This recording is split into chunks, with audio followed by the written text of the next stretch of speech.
The movie begins on June 4th, 1987, and we see Father Gabriele riding his motorcycle to a house in a little village in Italy called Tropea. He's greeted by a group of people holding candles and immediately enters the house where he's told the possessed boy is kept. Inside, his assistant priest explains that the boy had been showing clear signs of possession, looking at the worried parents and a young girl who was drawing on the table. Curious, Gabriele asks the man what the boy's signs are, and the man explains that the child would convulse and speak in English, which he had never learned before. Continuing his questioning, Gabriele asks if the family had a TV, which they confirm, and after gathering all the intel that he needs, he goes over to the convulsing boy and observes him. The boy's eyes were bloodshot, and his veins were vivid from all the strain that he was putting on them as he pulled on the ropes that held him. The boy starts to speak in English, deeming himself Legion and Satan. Pulling up a chair, Gabriele asks the thrashing man to prove to him that he was the devil inside by telling him his name and describing hell. Hearing the disbelief in Gabriele's words, the boy becomes angered, yelling that he could possess anyone that he wished. Asking for the priest to bring the pig that he asked a day before, he asked the possessed boy if he would be able to possess the pig. He taunts the boy with the action until the boy screams and collapses, and immediately, Gabriele makes the man standing next to him shoot the pig, showing that the demon is dead. Rubbing the boy's forehead, he tells him to be calm because the demon is gone from him, and immediately the boy sleeps peacefully. The lovable and friendly Gabriele is called back to the Vatican after words get out about what he had done with the boy and the pig. Father Lumumba, one of Gabriele's close friends, approaches him and they discuss the tribunal that is about to take place. When Lumumba declares that he will defend him, Gabriele adamantly explains that his faith does not need defending. In a different part of the world, a mother and her two children are moving to Spray, uprooting their life from America after inheriting a large house that was once used as an abbey. The older and rebellious daughter, Amy, is unhappy about the move to such a remote location, while young Henry prefers to stay quiet and in his shell. Entering the large house, Julia meets Carlos, the head of the construction workers, updating the house, and introduces her to Father Escobel. The father tells the new owner of the place that he only stopped by to welcome her and her family, and after Father Escobel leaves, Julia continues to discuss the details of the house with Carlos while Amy and her brother settle in. Later, Julia tries to make peace by telling her daughter that they will only be here until the property is sold because they have no sublimating income. She then asks Amy to watch over her brother, who had been shy and quiet ever since he was in the same car accident that killed his father. Back in the Vatican, the tribunal has begun and Gabriele was made to face 5 of his superiors. The upset American Cardinal Sullivan begins by accusing Gabriele of performing an exorcism without the approval of Reggio Calabria bishop. The friendly priest defends this by saying that he did not actually perform an exorcism, but helped a boy with mental illness. Gabriele acknowledges that exorcism is in his profession, but he believes that most of the cases he encounters do not require it. However, he firmly believes that the remaining cases are genuinely caused by evil forces. Sullivan informs Gabriele that the congregation has requested the position of chief exorcist to be vacated. Defiantly, Gabriele refuses, stating that he was appointed by the Pope and suggests that they take up any issues with his superior. Fed up with their nonsense, he walks out, unwilling to hear any more. In the abbey that was being repaired, Julia was sitting alone in her living room when she hears noises coming from the upstairs. Looking around, she tries to find where the wood creaking is coming from, but she was unable to do that, so she simply checks on the children before going to sleep. The following day, the construction workers find a hole in one of the walls in the basement and try using a flare to see through, but they accidentally hit a gas line, causing a massive accident and giving them 3rd-degree burns. Carlos and his team, who were already scared of the house, decide to pull out of the job. Julia's desperate pleas to Carlos are interrupted by Amy's piercing screams from upstairs after discovering her brother in a discolored and convulsing state. Suddenly, the shaking ceases and he sits up, locking eyes with his frightened family. He then says his first words in a year, foretelling their impending deaths while clawing at his own face. His worried mom takes Henry to the hospital, and the doctors run every test that they can on him, but were unable to find anything wrong. The doctor decides that this is probably psychosis and orders some pills for next time her son tries to hurt himself. The desperate mom takes Henry home and tries to make phone calls to find someone who can help him, while Amy puts a wet towel on his head. Suddenly, Henry becomes violent and his voice changes and yells at his mom to bring him a priest. In a panic, Julia calls Escabel, but when he attempts to interact with the child, the demon flings him across the room and yells that they've brought him the wrong priest. The news of this demonic possession makes its way all the way to Rome, and Gabriele is given the responsibility to investigate. Taking the case, he researches the property and finds out that the abbey has given the church problems before. Once he felt like he was ready, Gabriele headed down to Spain. When he arrives, he's greeted by Father Escabel, who had been eagerly waiting for him, and he then introduces him to the family and the skeptical Julia, who was curious as to why the church was even interested. And she was curious and quite skeptical because she assumed it was some kind of mental disorder. Gabriele assures her that he would take a look, and if it was something that he thought he could help with, then he would leave. Heading upstairs, Gabriele finds the boy sleeping peacefully in his bed and starts looking around the room.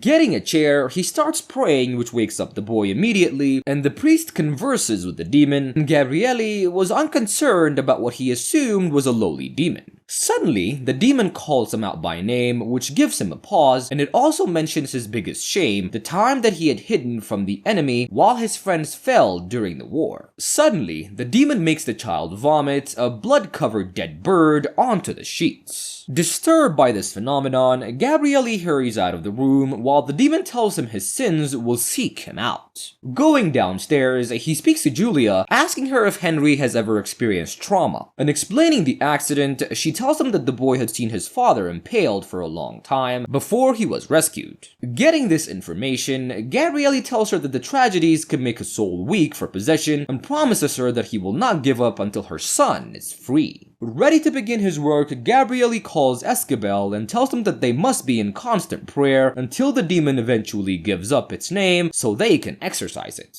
Before they begin, Gabriele asks the young priest to make his confession and is hilariously startled when he finds out that it's already been 8 months. He then orders him to continuously pray and to never engage with the demon. Bringing their books in essence, they enter Henry's room and start praying while the demon spits profanities at them, and Escabel doesn't seem like he has the strength to pray as he continuously stops when the child thrashes on his bed. Suddenly, the lights go out when Gabriele lights a match only to see the personification of his worst guilt, the woman that he let die. The demon then turns his attention to Escabel and exposes him for sleeping with a woman as a man of God but does not marry her. When he hears this, Escabel is enraged and begins to strangle Henry, and Gabriele drags the young priest off the boy, and then both hurry out of the room as the demon promises to crumble their church to the ground. As the two priests sit on the stairs, Escabel confesses that he was in love with a woman who wanted him to leave his priesthood for her, but he never had any intention to do so. And he also goes on to say that he kept telling her what she wanted to hear until he finally let her go. Gabriele renounces him for his sins, seeing the true regret in his eyes. Suddenly, Gabriele remembers something that the demon had said and rushes out to the sealed wall. And there, he finds the Vatican seal on it. While Gabriele was outside trying to open the wall, Henry attacks Escabel, ripping a piece of his ear off. Both Julia and Amy are also subjected to the demon's forces as it tries to kill them, but are saved by Gabriele. Once they safely had the mom and the daughter sleeping in the living room, Gabriele takes the young priest outside and shows him the contents of the wall, as it was filled with the heads of all the people who would not convert during the Spanish Inquisition.